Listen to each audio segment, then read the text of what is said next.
Okay, good afternoon, everyone. My name is Guillem. I'm from Dr+Vet, and I will be hosting this meeting. Thank you very much for attending our first webinar, the first of many that will come. And today, as you know, Maria Simó, ophthalmologist, who has been working for more than 3 years in the Institute of Veterinary Ophthalmology in Barcelona. She's here to share her knowledge with us, more concretely, her knowledge about Keratoconjunctivitis sicca. Her speech will last for about 1 hour, and then for about 30 minutes or so, she will be answering your questions, which you can pose while she speaks. We will begin in a minute, but first allow me to explain a couple of details about how this Zoom platform works so that you can have the best possible experience during the webinar. So for instance, at the top right corner of the screen, there's the option View, from which you can choose to see the webinar as a full screen if you prefer it. And also very important, right below me in the center of the screen, there's the subtitles option with which you can generate automatic subtitles. This is an artificial intelligence that is still being developed, but it works quite good. So this way you can read everything that Maria is saying and you can get every detail, okay? Anyway, for those of you who don't have enough with these subtitles that you will be reading today, in a few days, we will send you the link to the recording with much better quality subtitles also in English and maybe in some of the languages of the people that are here today. You may have also noticed that the camera and microphone are blocked so that there are not accidental noises and distractions during the speech. Me, myself, I will block the camera and microphone too once I stop speaking and Maria begins. So whenever you want to pose a question instead of speaking, which we encourage you to ask a lot of questions, but instead of asking them out loud or speaking, you can write them in the area specified for questions, which should be at your right outside the screen. You'll see the logo of a little person inside the circle. This is where you can pose the questions, and at the end of the presentation, Maria will answer as many questions as she can. She may not be able to answer all of them if we run out of time, but anyway, we will get back to you in a few days with the answer to those answers that we could not answer today. And last thing, before we begin, if you have any technical issue or doubt during the webinar, you can write an email to the address that we have written in the chat. So I recommend you to save it somewhere outside the chat. For instance, if you got locked out of the Zoom meeting and you wanted to get back in, but you don't know how, then you can write to this address and our colleague Victor will help you get back in, for instance, okay? So without further ado, I will give the floor to Maria. Thank you very much. Maria, it's all yours. Hi, everyone. I'm just gonna try to do this the best I can because I'm not really good at doing like computer stuff.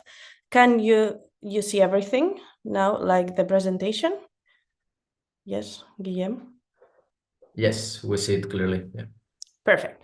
So as Guillem said, I'm gonna talk about dry eye disease. First of all, some of you already know me, some of you don't, obviously. So I'm from Spain, from Barcelona. I did study at the University of Barcelona. I also did one of those years in France.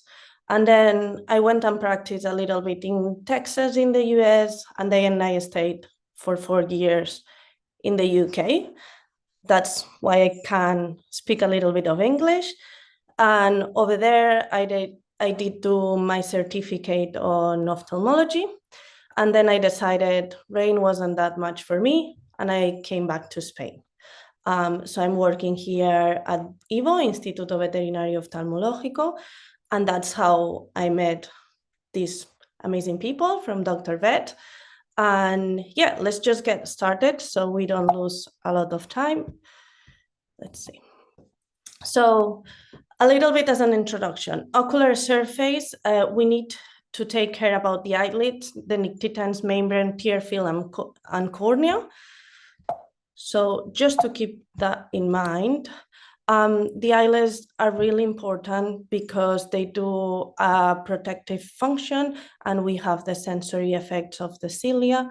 They help with the lipid formation, the lipid layer formation of the tear film. They do protect against trauma when animals blink. They reduce tear evaporation, distribution, and tear elimination as well. So we can, as you probably all of you know, we can have several problems in the eyelids. We can have agenesia, nasal folds, cilia pathologies, etc., that can cause problems with dry eye disease. So that's why it's really important to take care of these problems as well. So then second bit will be the nictitines membrane. We all know that depending on the paper, between 25 and 50% of the aqueous part of the tear are made in the lacrimal, in the nictitines membrane gland. So it also helps us to protect the eyeball, like the eyelids, because when the animal closes or brings up the third eyelid on nictitines membrane, better said, it does protect the eyeball, and it does help with this movement to distribute all the tear film. So then you all know probably this, but we can have inflammation, cartilage eversion, gland luxation, trauma. All those pathologies will affect with our tear film and our ocular surface. So it's really important to fully assess the nictitines membrane.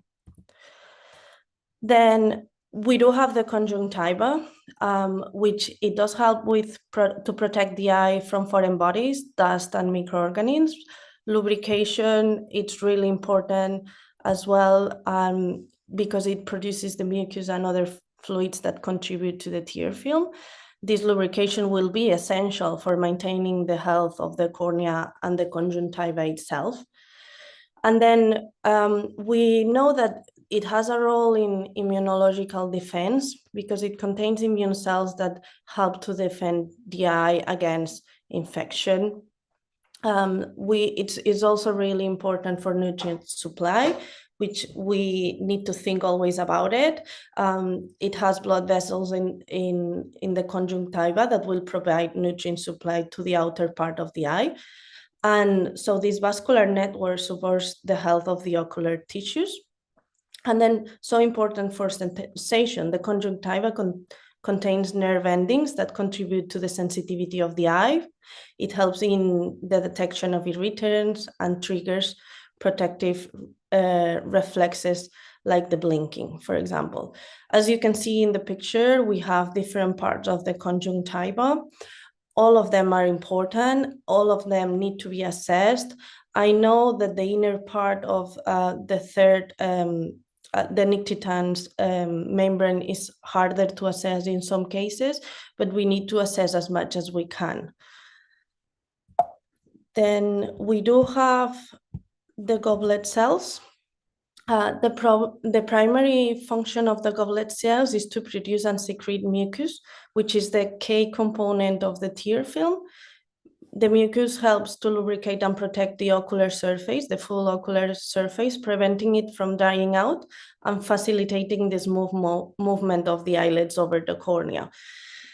So the mucus secreted by goblet cells forms a protective barrier on the ocular surface of the epithelial tissues. And this barrier helps to trap and eliminate foreign body particles, microorganisms, debris, any dust that we can have over there. And by providing a protective layer of mucus, goblet cells contribute to the maintenance of the integrity of the ocular and mucosal surfaces. So it's like a part of the eye that is also really important. And we can have, as you all probably know, several diseases on the conjunctiva. We can have dermons, conjunctivitis, trauma, laceration, neoplasia. Any of those can cause some sort of problems on the ocular surface.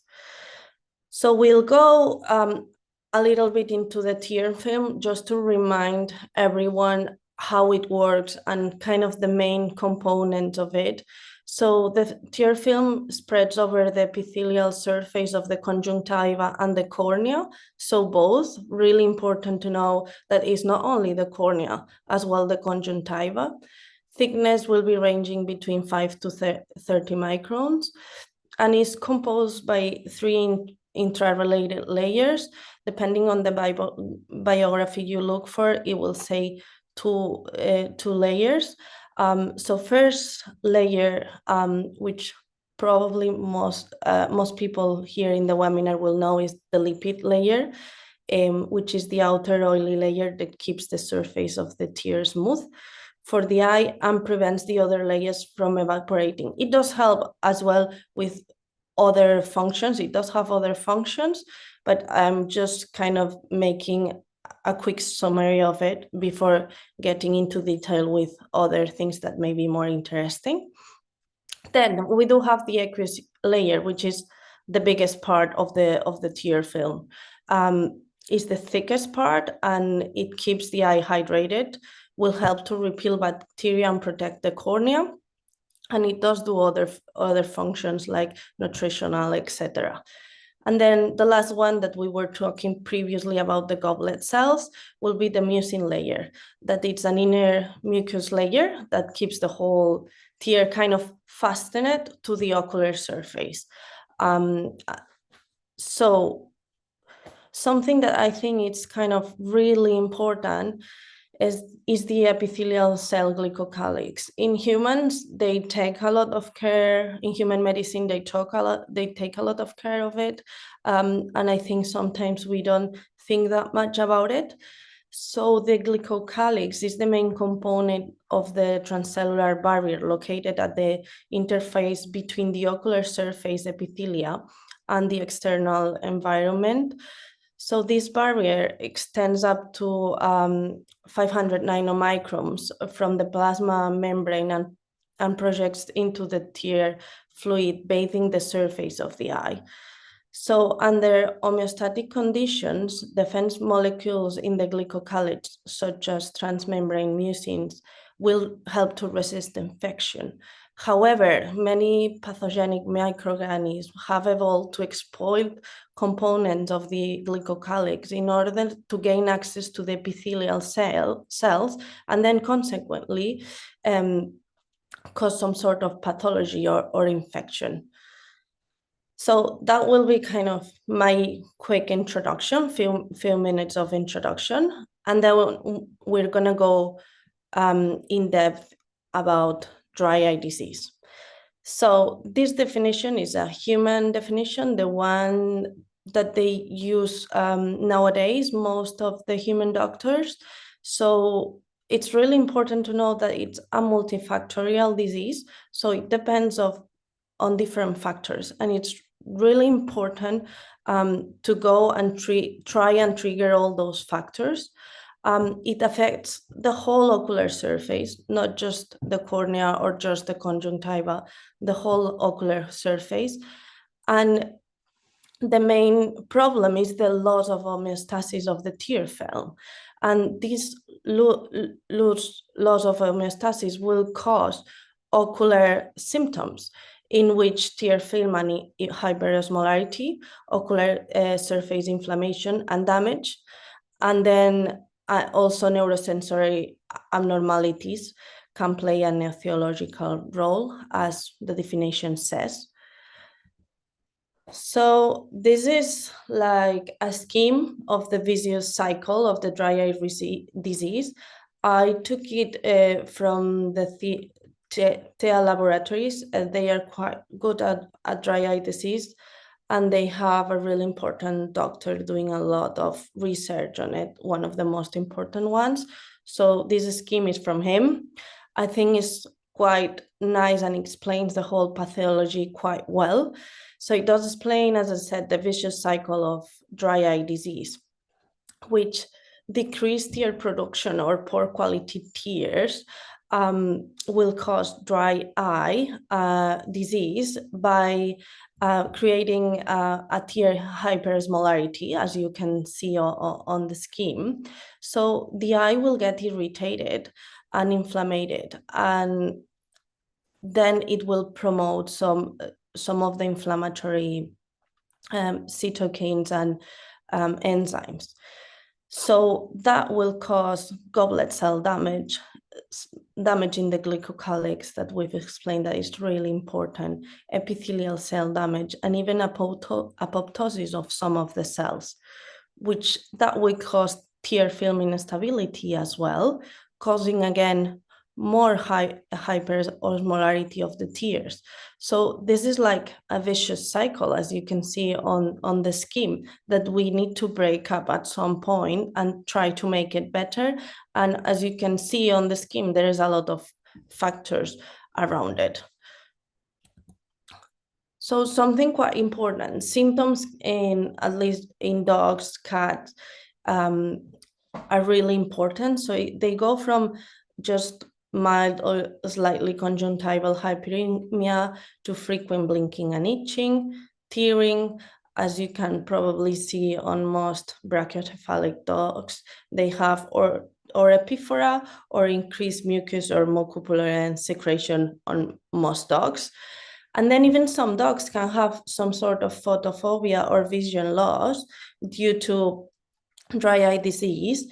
I've seen some dogs that they do, like they are police dogs or they do agility, and they do have some sort of vision loss or photophobia that we only corrected, like looking at the tear film and seeing what's wrong with it. And then once you supplement it and you make it better, they perform much better on their on agility or other areas where they work. So that's kind of quite important as well, I think. And in Spain, because it's quite sunny, if a dog has photophobia, most of the time, the owner will notice it because they don't want to walk on the sun. So risk factors about dry eye disease. We probably all know about diabetes and hypothyroidism. Advanced age, like in humans, the older you are, the worse are your tears gonna be. Allergies, brachycephalic breeds, which is #1 breed that I think most of ophthalmologists will see, at least in Spain and in UK.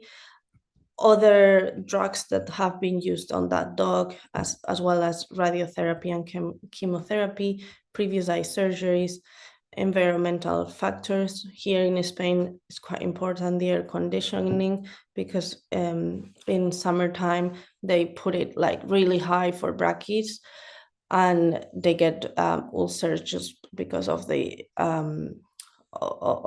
air conditioning circulating in the room and drying the eye. Diet, for sure, if cats have some sort of vitamin deficiency, and autoimmune diseases also will worsen the dry eye disease as well. So going on to the ophthalmology exam, I find really important the hands-off exam. Sometimes we forget about it, but we need to really look at the ocular conformation and blinking rate of those dogs and cats that we are examining. So brachycephalic dogs, we all know their conformation is one of the worst ones for the eyes. But even cats and other type of dogs, we need to look at all that. I know as well, blinking rate can be decreased in consult just because they are scared. But I think it's important to have a look at how they blink, if they blink completely, if they not. As the owner, what they do when they are sleeping, do they completely close their eyes? Do they keep them open? What's going on when they are home? And then I will proceed to the slit lamp exam then. So on a slit lamp exam, I will look at the eyelids first, have a proper look at all those eyelids. make sure if there is any entropion, ectropion, any sort of trichiasis, dystrichiasis, lag of thalamus, anything that we can see with the slit lamp examination, and then go from there, take care of those, write it down on like our problem list, and then go to the next step. I'm not going to go through the whole ophthalmic exam. I'll just go through the parts that are important for the dry eye disease. So I'm not going to talk about optic nerve, retina, lens, and all that. I'll just go through the parts that will help us to assess the ocular surface. Even if any dog comes in, we do the whole ophthalmic exam, looking at lens, retina, anterior chamber, fundus fully, but just so you know, I'm not gonna spend time on that bit. So for the tier evaluation, first of all, for the accused layer exam, we have the Schirmer tier test. We have the type 1 and the type 2. We tend to use the type 1, which is the first picture you have.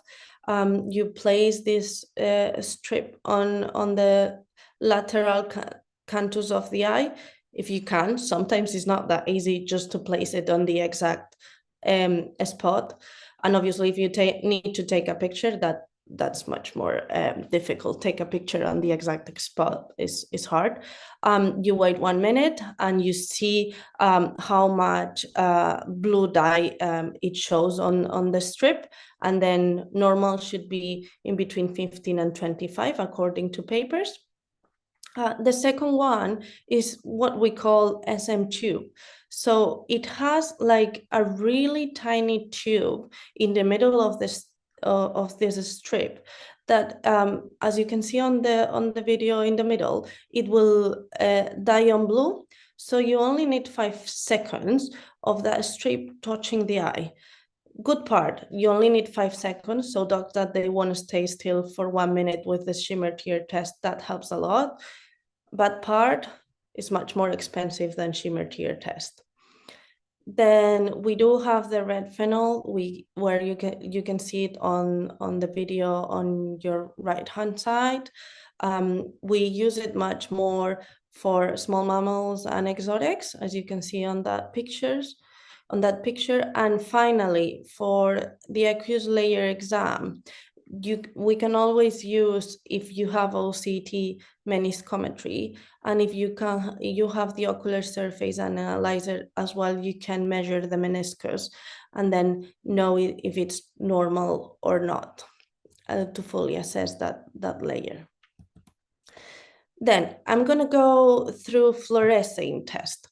So we all know fluorescein works for corneal ulcers, will help us detect corneal ulcers, as well as rose bengal and lissamine green, that will help us with erosions only of the cornea.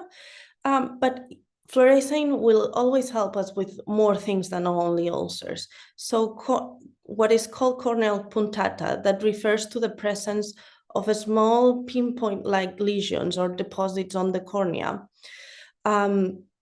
which you can see them on these pictures. These lesions may appear as tiny dots or spots and can vary in size and distribution across the cornea. So on the picture on your left, there's not that much fluorescein stained pinpoint-like lesions, but on the 2 pictures on your right, you can really tell that fluorescein is having those lesions almost all over the whole cornea. You can also assess it sometimes on the conjunctival as well, but at least for me, it's a bit harder to assess it on the conjunctiva. I prefer rose bengal or even lissamine green to assess those in the conjunctiva. Here we have another dog, which really, it has this puntata all around the corneal surface. You can even see it on the conjunctiva. It's a Shih Tzu. Schirmer tier test is normal on this one, but you can tell that tears are not really hydrating properly the corneal surface. And then we have the breakup time. which is used to assess the stability of the tear film on the ocular surface. I'll show you a couple of videos. I find it really hard to video this. It's much easier if you look at yourself under the slit lamp. So what we do is during the tear breakup time test, a small amount of fluorescein dye is put on the eye without touching the cornea. If we can, we apply it on the lower fornix of the conjunctiva. Then the patient needs to blink several times to ensure uniform distribution of the fluorescein over the ocular surface. Following this, the clinician will observe the eye under the slit lamp with cobalt blue filter, as you can see on those videos, while the patient stops blinking, so keeping the eye open. Then we need to measure or count the time it takes for the first dry spot or break in the tear film to appear. And then we count those seconds. So from when you open the eye, you wait till the tear film breaks. So when the tear film breaks, you will see the fluorescein breaking. I know it's hard to see it on the videos. I just tried my best to show you. The video on the left is a horse, which maybe with a bigger eye is easier to make that video. And then Lissamine green and rose Bengal, they do stain the squamous cells with a tendency to keratinization and points of corneal epithelial erosion, which I think are really important with dry eye disease. Personally, I prefer the Lissamine green, at least the rose Bengal we get in Spain. It's sometimes quite itchy and uncomfortable for dogs. So if you already have itchiness and dry eye and then you apply rose Bengal on top, most of them, they are quite uncomfortable, and at least the ones we have over here in Barcelona. Then further tests to assess dry eye disease. Those I've explained, I think almost everyone can have access to them. Then maybe these ones are a bit more like further steps or something on top that we can do. So the first one will be impression cytology. So as you can see in the video, you apply this cellulose acetate filter to the ocular surface. We always do it on the bulbar conjunctiva. You apply it for 3 seconds, and then you get between 2 and 3 layers of ocular surface epithelium. As you can see, it's non-invasive, easy to perform. And in humans, it does give a really reliable information about the area sampled. So after getting the sample, we process the sample, and then someone that knows how to look at them, which is not me. I don't know how to look at those samples. I just get the results. Can diagnose a wide range of ocular surface disorders. And with those results, we can also document sequential changes in the same dog. And even if with the treatment it has improved, or even with treatment is not improving as much as we want. So it's something more objective to know if that treatment is working or not. So sometimes we'll do several impression cytologies at the time of rechecks to make sure if that's improving or really is not, it just seems like it. So what we do in impression cytology is grade, we grade the dry eye disease from 0 being normal and 4 being the most severe one. We've took it from human literature. We've been doing this for, I would think now, almost 3 years. And then, as I said, I don't do it, but the person who looks at them is trained for looking at humans impression cytology, and she looks to the density of the goblet cells, and she looks at the epithelial cells and she grades the metaplastia and keratinization of them. So the pictures, they don't say that much to me. People that like cytology maybe know better than me, but the first one of grade 0, I've been told we can see the goblet cells, that they are clumping all together. So there is a lot of goblet cells there. The second picture with grade 1, as you can tell, you can still see goblet cells, but you can see that they are not clumping that much. And the picture of grade 2, you can still see those goblet cells, but they are less dense, and there are less goblet cells on that impression cytology sample. And then on grade 3, the picture I took from grade 3, normally on grade 3 you see minimal goblet cells. So the ones you're seeing there, they are epithelial cells with some sort of metaplasia and keratinization. So that's all about impression cytology. I know we use it a lot, and I'll show you in some cases that I'm going to explain later on. But I know that not everyone can look at them. It's easy to perform the procedure, but then it's hard to assess all those cells, and to do all the staining is not easy. I think she takes around 45 minutes to stain one sample. Then we do have the ocular surface analyzer. With the ocular surface analyzer, we can assess the composition and stability of the tear film to detect any qualitative deficiencies and be able to make precise diagnosis of the dry eye. So here you have 3 pictures, one in a dog, one in a cat, one in a horse. Once you've done it quite a few times, you don't need to sedate those animals, except some horses, and it does take me between 3 and 5 minutes to do the whole exam. So it's not even that time consuming, and the patient normally doesn't stress out that much because it's something quite fast that we do, and it's non-contact, so it's not painful for them when we do it. So I'm going to explain all the steps of the ocular surface analyzer.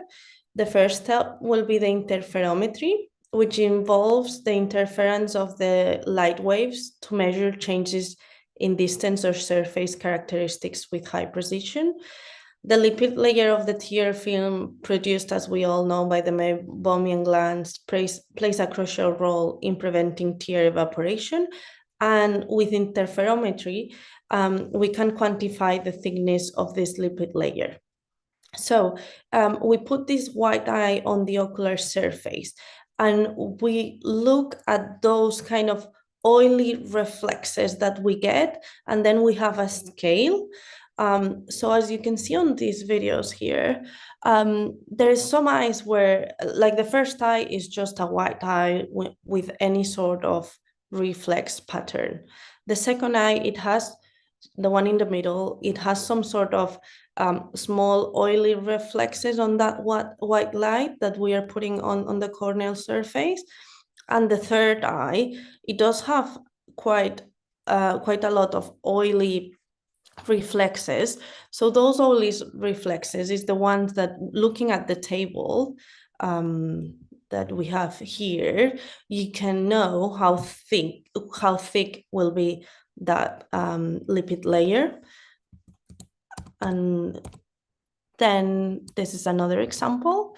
So the eye on your left, which is the right eye, has more lipids than the eye on your right, which is the left eye of the same. This one is a horse, so it's the same horse.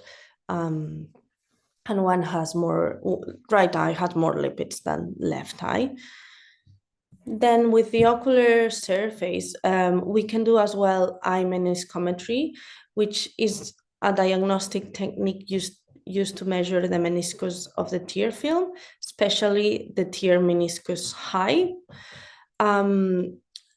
We don't know that much about how important is the tear meniscus. We know it's really important in humans, but at least us, when we do the ocular surface analyzer, we think it's important, and we are trying to find out different patterns, but we don't have like a certain point where we say, oh, this tear meniscus is too high, this is good, this is bad, this is better, this is worse. So sometimes we are still a little bit lost on that. I know there's quite a lot of papers about it, but just so you know, we still do it, but sometimes we don't know how to fully take all the information of it. Then we have the non-invasive breakout time. So similar to the breakup time we've seen previously with the fluorescein test, the only thing is that we are not going to apply any sort of stains. So the non-invasive breakup time refers to the time it takes for the tear film to break up on the ocular surface without using any sort of fluorescein dye. So we'll put this white light with this grid on the corneal surface, and we'll wait till this grid does start breaking. So here we have a couple of videos. I know it's hard to tell. The video on your right, it has a corneal sequestrum on a cat. So the tear film is already broken once you open the eye. But the eye on your left, you can see that the grid waits a few seconds on there to start breaking and being a bit like more wavy instead of a straight lines. So that's what we assess. We count that time, and then you have the timing of the non-invasive breakup time. And then the last one, well, almost the last one, sorry, we do mammography. During the mammography procedure, we get a specialized imaging system to capture detailed pictures of the meibomian glands, and these images can reveal any abnormalities, blockages, density of meibomian glands. Then we assess all that. And then normally the software will tell you, you mark the area where the meibomian glands are, and then the software will tell you if there is any loss of them, or there is normal density of those goblets, meibomian glands, sorry. So I find it quite important to assess them, because we all know that they are really important for the tear film, and especially for the lipid layer of it. The last one will be corneal topography, which can play a role in the assessment of the dry eye disease, particularly when it's associated with irregularities in the corneal surface, or even other corneal abnormalities. So here we assess how smooth is the corneal surface. Obviously, tears can distribute properly on a smooth surface, but on a surface like the dog on your right, is really hard to get like a proper tear distribution, because the surface is completely irregular. So here's a couple of videos of it, of how we do it. The one on your left, so the first one, quite normal, not perfect, but quite normal. The one on your right, obviously, the surface is completely irregular. So then the ocular surface analyzer will give you a summary of everything you've done. And that's just the software. The one we use, it just gives you the full summary of everything you've done, so you can attach it to the file. Then treatment. I think there is lots of different options. There is tons of medications. There is tons of eye drops. And we need to think about all of them.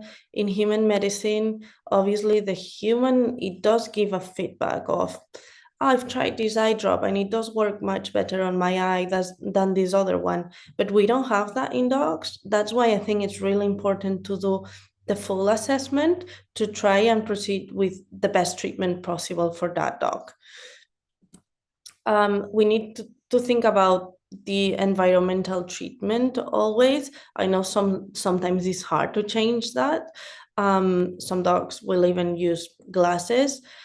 Sometimes we don't think on, like, people likes that their dog goes out of the car window, like shows their head of the like outside, like on the picture. I don't know how to explain it in English.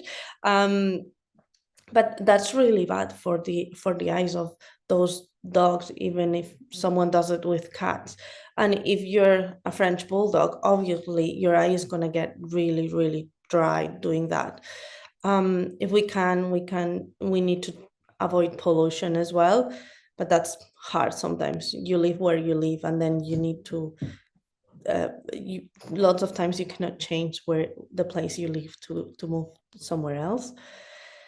So for the treatment, if we have any sort of a theological treatment, like some dogs, for example, in Spain, will have leishmania.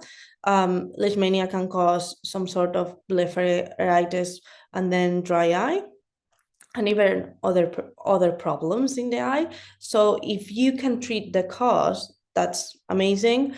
But most of the times, there is no cause that can be treated to improve that dry eye. It's just the disease is itself. There is no etiological treatment.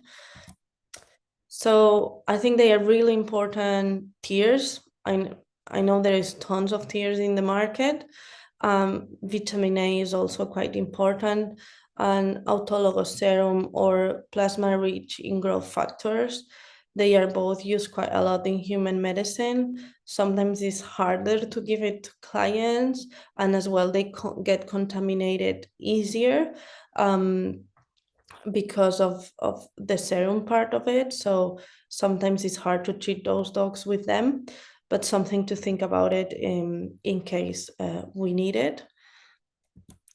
And then something I think is really important, it's the omegas, omega-3, 6, and 9. It's been proven in human medicine that it does help a lot. And in dogs, there is all dogs in veterinary medicine, there's already some papers about it. I'm not saying a dog will improve only with the omegas. Some of them will do, but it's like a multimodal therapy that we need to do to try and improve those eyes as much as possible. Then treatment-wise, we have the pharmacological aqueous tear production stimulation. We have cyclosporin, tacrolimus, and pilocarpine. You all probably know about all of them. This is an example of a case that it did improve a lot. If we have time, I'll go through that case later on. We have as well surgical techniques with stem cells injections. This picture, it's from those pictures are from a West Highland Terrier. She was, I think, 6 or 7 at the time of injection of the stem cells. The day of the stem cell injections were the pictures on the top. She didn't improve just with all the other treatments we've mentioned. And 2 months later, we never stopped all the other treatments, but 2 months later, she did improve quite a lot, only with like adding the stem cell injections, which I think they do work on most cases. They don't sometimes they don't tend to improve the Schirmer tear test, but they do improve the inflammation related to the dry eye disease, and they also improve the impression cytology, which it means that it improves the cells as well on the conjunctiva. So I think it's, well, sometimes will help us. It's not the solution, but sometimes will help us. Then there is a few papers about oral mucosal graft. Well, I can't remember if they were papers or presentations on congresses. We've done a few of them.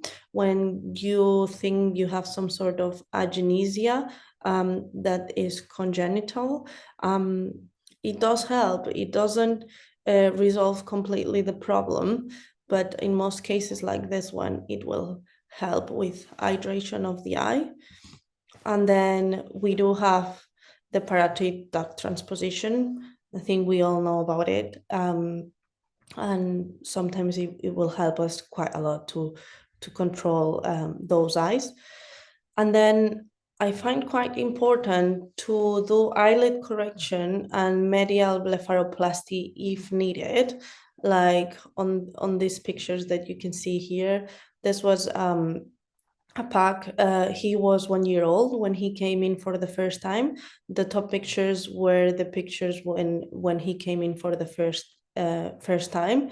The bottom pictures, they were 6 months after doing blepharoplasty and starting treatment for dry eye disease, which Schirmer tear test was normal, but all the other tests were not normal. So we did start to improve the tear qualities, and because his eyes are not as open anymore as previously, his eyes look much healthier.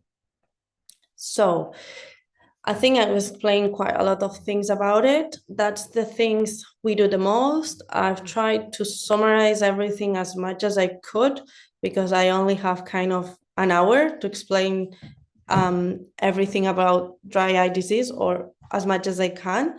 So we're gonna go on to the clinical cases.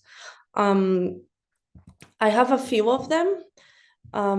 Depending on timing, I'll go through more or less. And if you have any questions at any point about any of the cases, any of the tests I've explained you previously or anything like that, at the end I'll give you my email, and you can as well email me or email those people that they are organizing the seminar, Dr.Vet, and I'll answer to all your questions if we don't have time. So first case, she is a 4-year-old female neuter cavalier. She was a bit fat and she was referred by her own vet to some white spots on both eyes. So Menace response, nasal reflex, direct and indirect PLRs, Schirmer tear test, fluorescein, intraocular pressure, all of them were normal. Breakup tear film invasive, the one with fluorescein that we spoke previously, was 0 on both eyes, and here you have both of her eyes. So you can tell that the purpurial fissure is quite big. The eye is quite exophthalmic, as most cavaliers, and you can tell those white spots in the center of the cornea. They are corneal deposits. So we did proceed to do an OCT to have a look at them, see how deep they were, if they were like on anterior stroma or where were they? They are all on anterior stroma. They are not touching the epithelium. And then we decided to do the ocular surface, as we've mentioned before. Here we are assessing the lipid layer, as we said previously. We don't see any of those oily shadows, so there is no oil on those tears.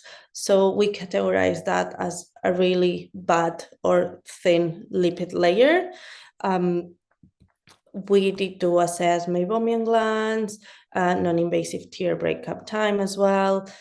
We did the full ocular surface analyzer. This is the summary of it. So non-invasive breakup time really low. Sorry that part in Spanish, I just took it from our summary. Then lipid thickness was really low, and the meniscus was really high, on both eyes. We did do as well impression cytology. So we had between grade 1 and grade 2 dry eye disease, more closer to number 2 than close to number 1. So we had like a middle type dry eye disease. So what did we do? So we decided to apply some sort of eye drops that had lipids on it.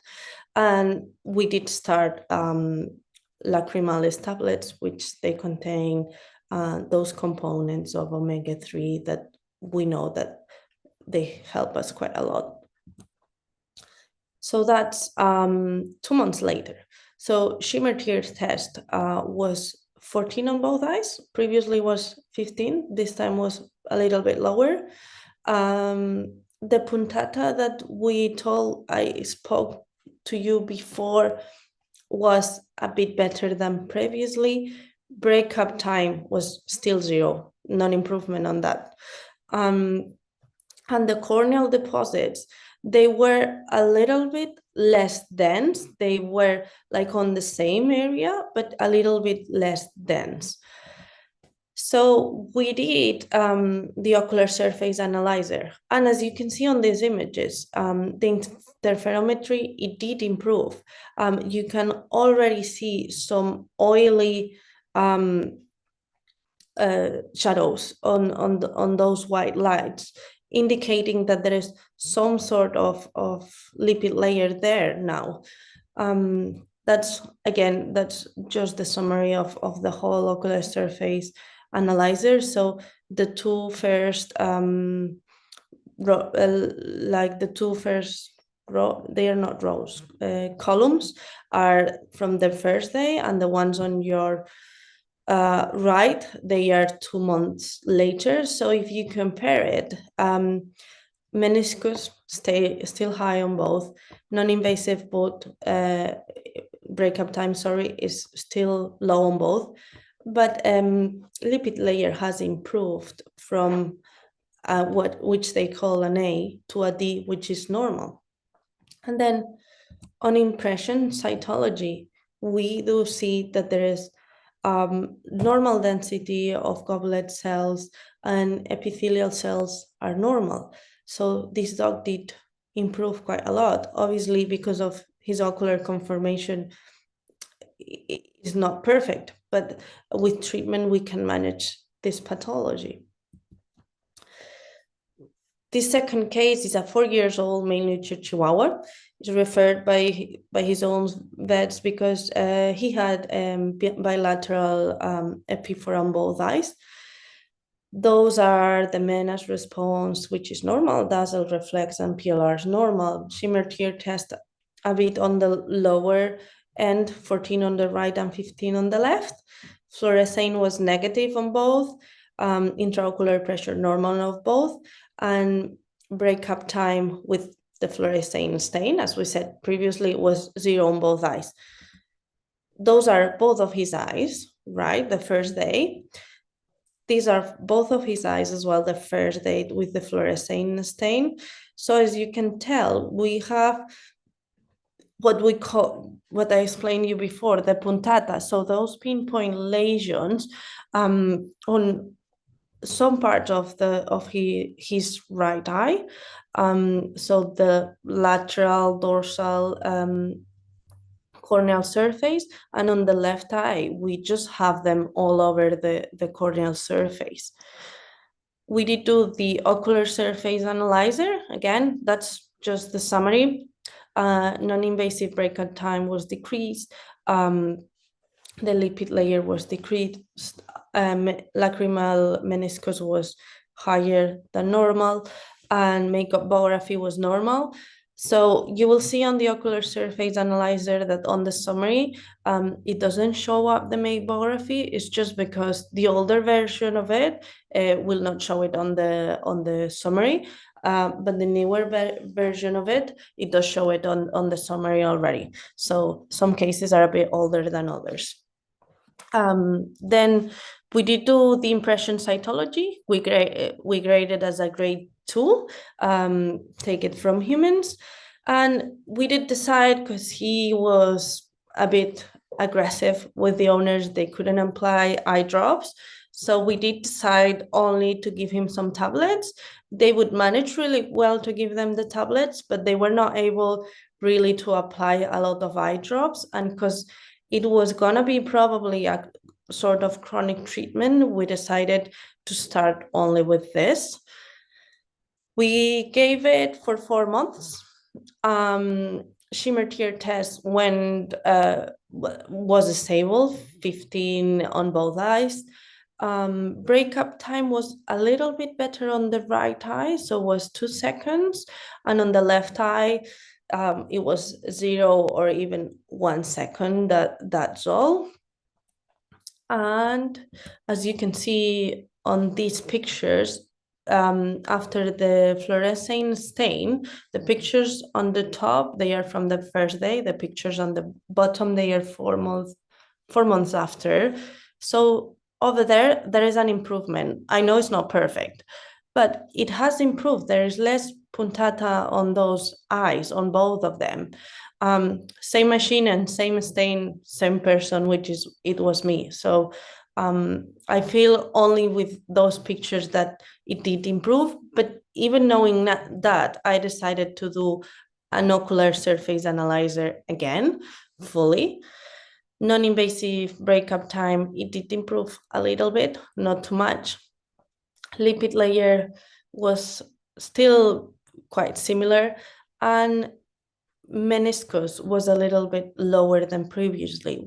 What it means, which is a good thing, because the eye doesn't feel that dry anymore, so it doesn't produce that much tears, produces a little bit less, which makes the meniscus a bit smaller, which is a good thing.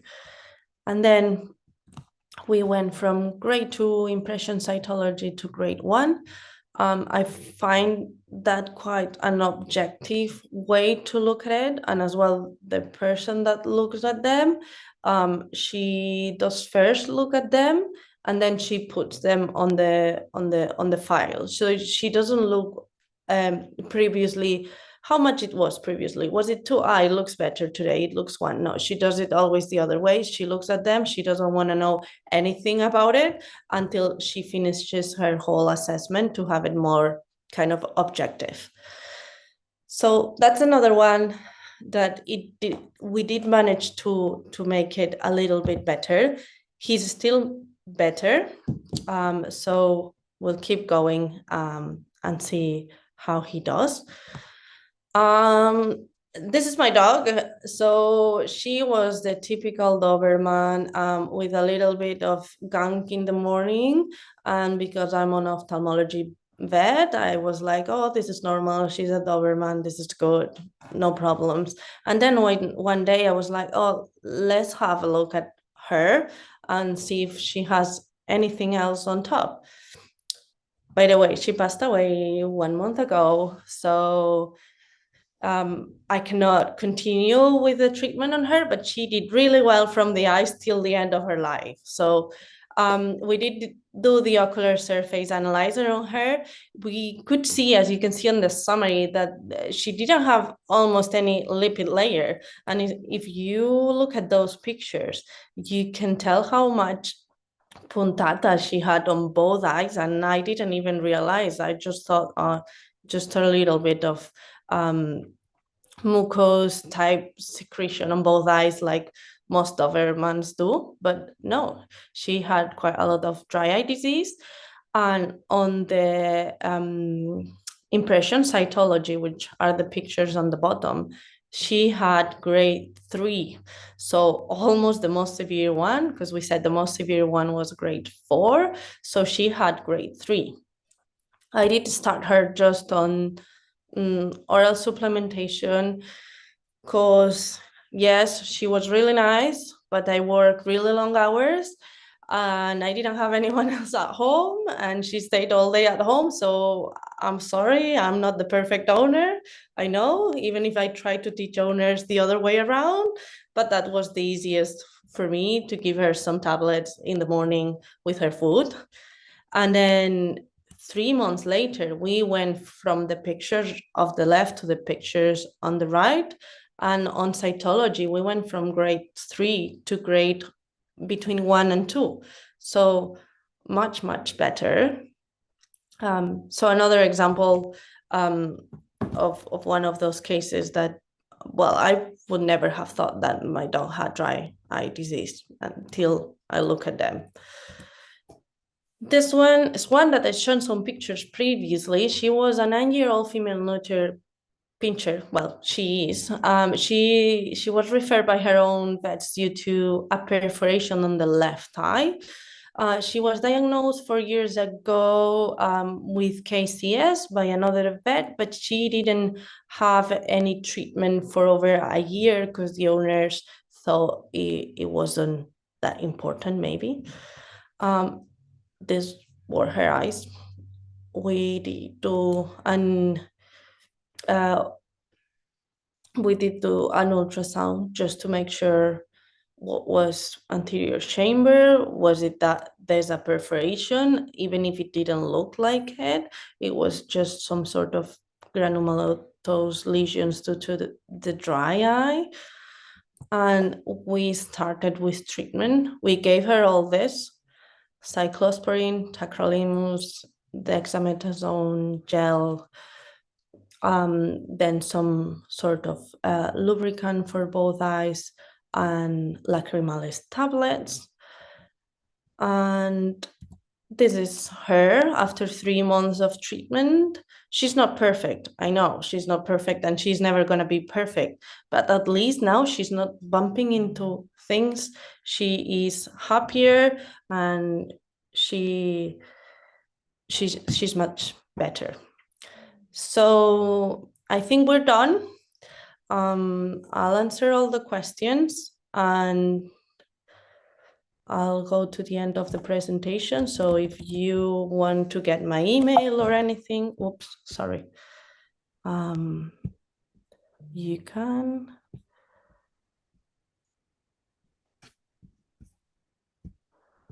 So that's my email, just in case you want it or you need it. And thank you for your attention. I'll answer all your questions as best as I can. Hopefully that helped you. Okay, thank you very much, Maria. We have a few questions, and I see some raised hands.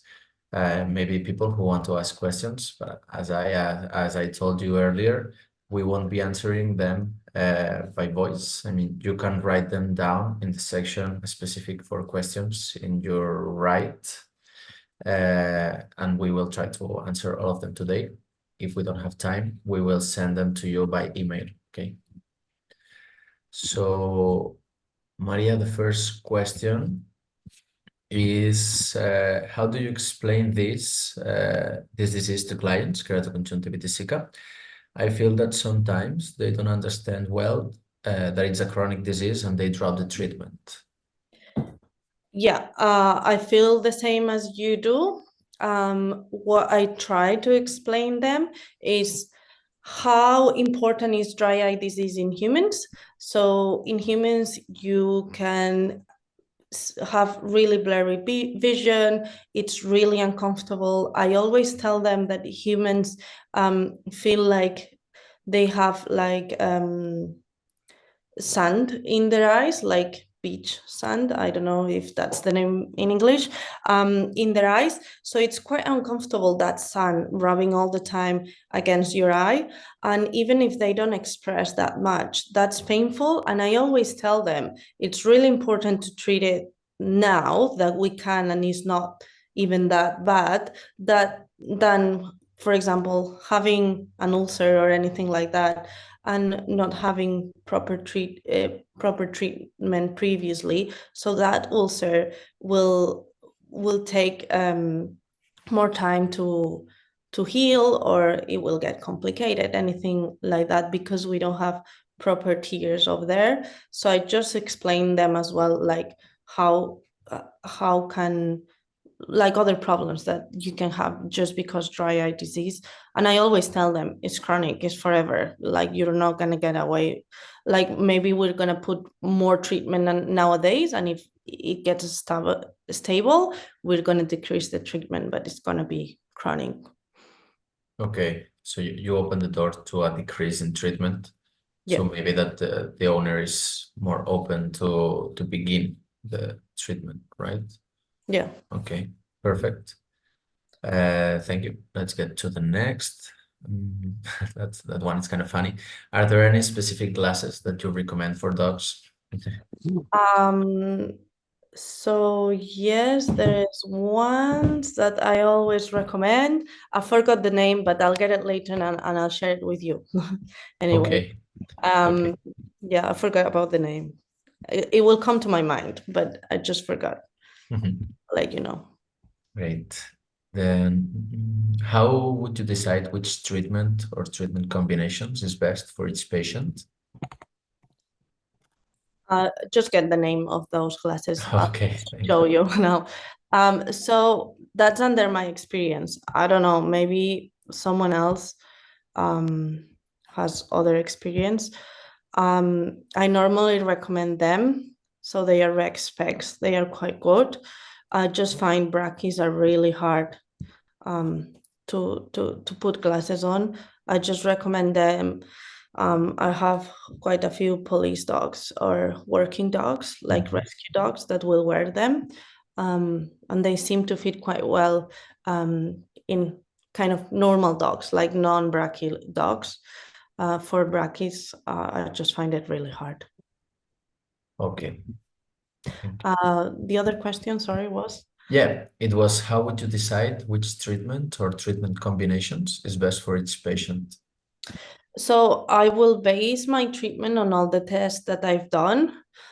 So I try to do the whole ophthalmology exam, cytology, and ocular surface analyzer. And from there, think about which layers of the tears are better or worse on that patient, and then try to supplement them. I don't think there is like a rule of thumb, like saying you need to, I don't know, if you have lipid deficiency, you need to give this, and this. Because some dogs, they don't, I don't know, for example, there is an eye drop that is called lubricating lipid here in Spain. It has a lot of lipids. Yeah, but some dogs that those eye drops are itchy on them. So you need to go and find another one. I just think sometimes it's hard to tell which is the best treatment for each dog. It's just the more information you have, the better advice you can give or better treatment maybe you can give to them. Okay. Next question. There's quite a lot of questions. I'm trying to go quickly. Yeah, that's fine. In case two, by saying that the tear breakout time was 0, you mean that the tear broke right at the moment that the eyes were open? Yes, Yeah, yes, okay, yes. so there was no quality in the tear, I guess. Okay. Okay. Then here is, okay, a Spanish vet who says, I work in a small clinic in Spain and we do not have the ophthalmology equipment that you do. What test would be essential to diagnose a dry eye? Just the I would most say essential. most essentials will be assessing the eyelids and the ocular surface. If you have a slit lamp, much better than just by looking at it. Fluorescein test and Schirmer tear test will be the most important ones if you don't have any other sources. But don't get upset if you do like a diagnosis that it doesn't work, because you don't have the whole information. So sometimes you need you just need to or refer it or try different things. But when you don't know the whole information, it's hard sometimes. Okay, and then I will jump a few questions into one that is related to this one, which says, where can you get ocular surface analyzer? Is it expensive? So the one I have, it's from an Italian company. I'll show you. I'll show you what it is. And to me, it works very well. Let's see. I'll share the screen with you. They distribute, as far as I know, worldwide. They are these ones, SBM Systemi. They have the ocular surface analyzer. They have things for humans and other stuff. And they have the OSAVET, which is ours, the one we use. and that's the one we use. It works quite well. You'll need to ask them prices, but it's something that it does take 5 minutes to ask, and we do really do a lot of them every day. So I think it's worth it if you see a lot of dry eye disease, because you will get the turnaround of that money if you use it. I can't remember how much it was, but I think it was a few grand. So Okay, but they can ask directly to you can ask them. in the Yeah. web. Okay. Thank you. The next question, I think I will ask it myself. There's a British or well, an English vet who asks, Dr. Vet lacrimalis, we don't have it in the UK. Any substitutes? I will say that yes, you do have it in the UK. It's quite recent. It's been this year that we began working with Vision Matrix in the UK. So you can get in touch with the Vision Matrix because they do have it already in the UK. Now, next question. When do you know to treat the patient with cyclosporin or tacrolimus at the same time? Is there a specific case where you use them both?